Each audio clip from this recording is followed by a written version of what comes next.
really don't remember, all right, HuaLian said. Even if he couldn't die, he couldn't stand that kind of butchering. Thinking that this couldn't go on, HuaLian resolutely dropped to the ground to fake his death.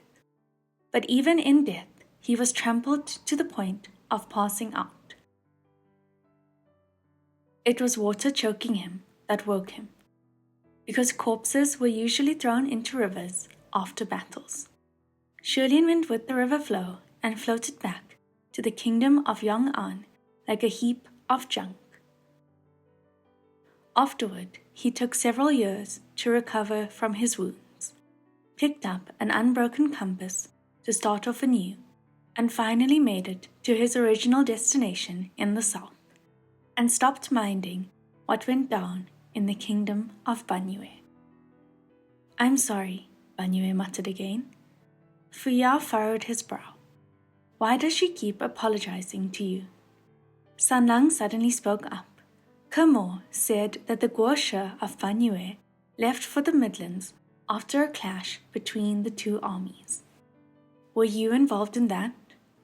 With his reminder and recalling what was written on the memorial, some things were coming back to HuaLian, but only a small bit.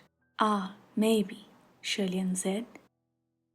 "It was to save me," Banyue said. Everyone turned to look at her, and she mumbled, "General Hua entered the fray to save me and got flattened." HuaLian instantly remembered the agony of being trampled by thousands, and he hugged his arms in spite of himself. But when he saw two others watching him with unreadable expressions, he pulled himself back in a hurry and said, "Not flat, not too flat." Fu Yao didn't look so smug anymore and said awkwardly, "Well, aren't you a saint?" HuaLian waved dismissively. "Nothing of the sort.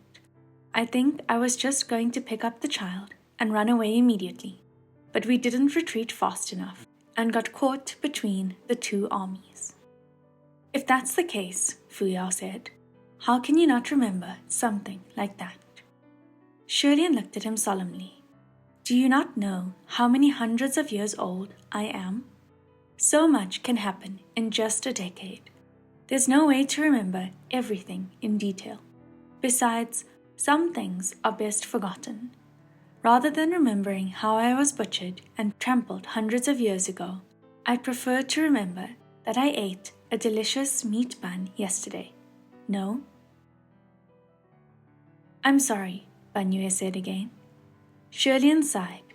"My dear Banyue, saving you was my own choice. You're not at fault. If you're going to apologize, perhaps it should be to others." Banyue was taken aback and hung her head in silence. "But maybe it's because my impression of you was from 200 years ago. I don't think that you're the kind of child who sought revenge and betrayed others. Will you tell me exactly what happened? Why did you open the fortress gates?" Banyue contemplated, shook her head, and continued to remain silent. "Then why did you let the snakes out to bite people?" HuaLian asked. This time, Banyue answered, "I didn't release the snakes." HuaLian was taken aback. "I didn't release the snakes," Banyue said. "They ran off on their own. I don't know why, but they don't listen to me anymore." Hearing this, Fu Yao grew impatient. Banyue pleaded, "General Hua, I'm not lying." Before HuaLian could respond, Fu Yao cut in rudely. "Anyone would say that after being captured. Even if you say it wasn't intentional, I've heard all of that before. All those people crossing the pass were certainly all injured by your snakes. Show me your hands. You are under arrest." Banyue shut up and extended both arms. Fu Yao immediately took out a guard-binding rope and apprehended both Banyue and Kermo. Then he said, "All right, we've accomplished our goal for this trip. It's all over now." Just then, Sanlang spoke up. She had no reason to lie. HuaLian also felt that there was a need for further investigation. He turned to Banyue. "Can you not control any of your snakes?" Banyue answered, "I can control them, and they'll obey most of the time. But there are times when they don't, and I don't know why." After some thought, HuaLian said, "Why don't you call them out and show us?" Banyue had knelt down before him earlier. Now she finally rose to her feet and nodded. Soon a wine-red scorpion snake slithered out from underneath the corpse, raised its head, and curled itself above a pile of dead bodies. It soundlessly flicked its tongue to the group. HuaLian was about to take a closer look at the snake, but saw Banyue widen her eyes, her face strange. HuaLian's heart dropped, and he thought, "Oh no." As he thought, after flicking its tongue, the snake opened its mouth and pounced toward him in attack. It was a sudden lunge, but HuaLian was ready and was about to grab for it when boom, something exploded. When he opened his eyes again to see, the snake was already a splatter of guts on the ground, having been thoroughly blown apart. It was a calculated blast. None of the venom had spilled. HuaLian immediately remembered another instance where a snake died like this before they entered the Banyue ruins. But there was no need to say who did it at this point. He hadn't even had the chance to look at Sanlang before a red sleeve flashed before him, barring and separating him from Banyue. On the other side, Fu Yao also said coldly, "I knew she lied. Did you think that the snake can manage to bite him under these circumstances? Foolish." Banyue's face was already pale when she saw that snake, and when she heard him, her head shot up. "I didn't do it. I said that there are some snakes that don't obey me, and that was one of them just now." Fu Yao didn't believe a single word. Who knows if it was actually disobeying or obeying you? "That one wasn't even called forth by me," Banyue said. HuaLian was about to speak when another 2 wine-red scorpion snakes peeked out from under a different corpse, flicking their tongues and watching them intently.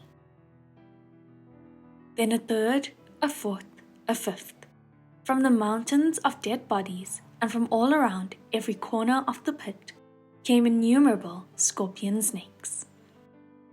Everyone stared at Banyue, who was kneeling on top of a pile of corpses, and Fu Yao started spinning a ball of spiritual energy in his palm, shouting toward her, "Make them go away. They can't all disobey." Banyue scrunched up her brows, looking as if she was trying to drive them out. Yet more and more scorpion snakes appeared, curling and crawling, slithering ever closer.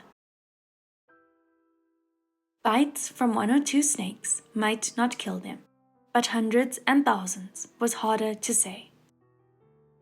Even if they didn't die, it wouldn't be pretty. HuaLian raised his wrist, about to call forth Ruya, but then saw that when the snakes slithered to a certain distance, they would stop and hesitate, forming a weird circle around him and Sanlang. It dawned on HuaLian, and he glanced at the boy next to him. He was watching the snakes condescendingly, with immense contempt. The scorpion snakes seemed to be able to read his eyes and didn't dare approach. They backed off bit by bit, lowering their savage heads as they did so, and pressed against the ground submissively like servants. But there seemed to be another power controlling them, making them unable to abandon attacks and leave completely.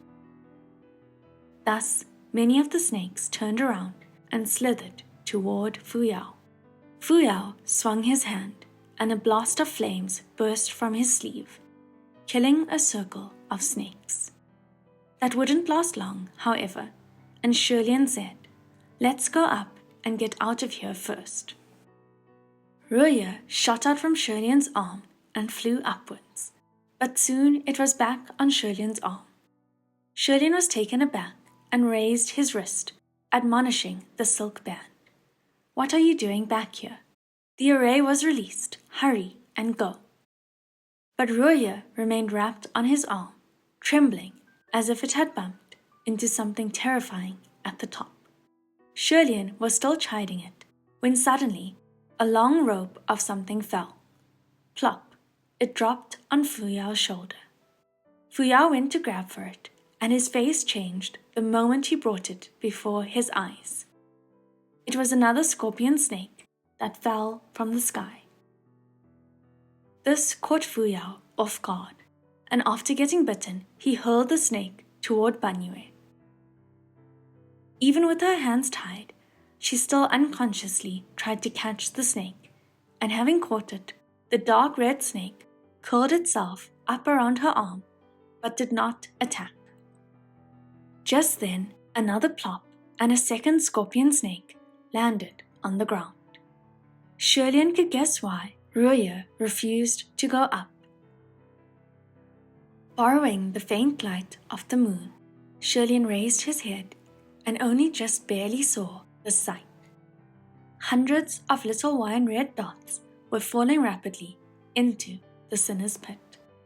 A snake deluge. The red dots were coming closer and closer. HuaLian yelled, "Fuyao, fire! Shoot a stream of fire upward and get rid of them halfway." Fuyao bit his palm to break skin, swung his hand, and a series of blood drops shot out, transforming into a curtain of fire, jetting up the pit. Those sweeping flames rose to over tens of feet and hung mid-air, disintegrating all scorpion snakes that would touch it, burning them to ashes and dissolving the snake deluge. Temporarily safe, HuaLian let out a breath of relief. That was good, Fuyao. Thank goodness for you. Yet that spell consumed immense powers, and after one round, Fuyao's face was pale. He turned around and ignited a ring of fire, dispelling the snakes on the ground, and shouted at Banyue. "And you say those snakes don't obey you? If you weren't controlling them, then why wouldn't they attack you?" Sanlang laughed. "Maybe it's because of your bad luck. They didn't attack us either." Fuyao turned to look at him, his eyes sharp and narrowed. HuaLian could sense trouble. With the ample hints he'd gotten that he hadn't had time to digest in his head, he didn't want to see the two start fighting. He said, "Let's figure out what's going on with those snakes first." Fuyao sneered. "What's going on? Either the Gosha of Banyue is lying, or the one next to you is causing trouble." HuaLian looked at Banyue, then looked at Sanlang, and said, "I don't think that it's either of them." His tone was gentle but firm. It was the conclusion he had come to after much thought. However, Fuyao must have thought that he was shielding them intentionally.